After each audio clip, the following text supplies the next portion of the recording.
बहुत पुरानी बात है। हस्तिनापुर के राजा शांतनु एक दिन गंगा किनारे टहल रहे थे। वहां उन्होंने देखा जल की लहरों के बीच से एक अत्यंत सुंदर नारी प्रकट हुई।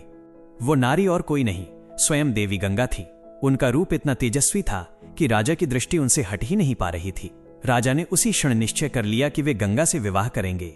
गंगा ने राजा का प्रस्ताव स्वीकार कर लिया, लेकिन एक शर्त रखी। उन्होंने कहा, राजन, मैं आपसे विवाह करूंगी, पर आप कभी मुझसे ये न पूछेंगे कि मैं क्या करती हूं और क्यों करती हूं। अगर आपने पूछा तो मैं आपको सदा के लिए छोड़ दूंगी। राजा ने प्रेम में डूबकर यह शर्त मान ली। समय बीतता गया।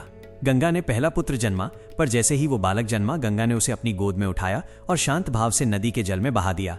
राजा स्तब्ध रह गए, पर वचन का बंधन उन्हें रोक गया। धीरे धीरे ये दृश्य 7 बार दोहराया गया।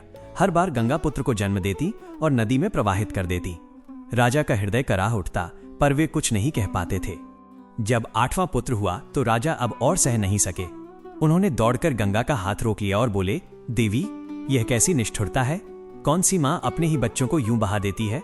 गंगा मुस्कुराई।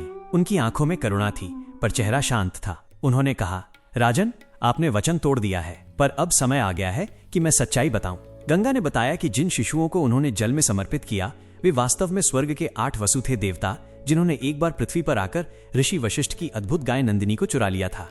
ये चोरी प्रभास नामक वसु के कारण हुई थी, क्योंकि उसकी पत्नी उस गाय को अपने लोक में ले जाना चाहती थी।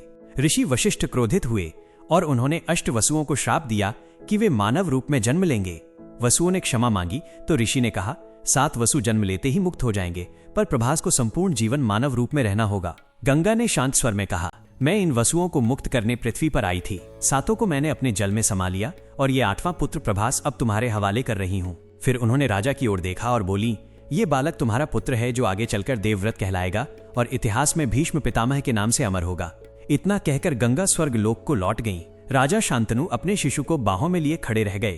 अब उन्हें समझ आ गया था, गंगा ने अपने बच्चों को डुबोया नहीं था, बल्कि उन्हें श्राप से मुक्ति दी थी।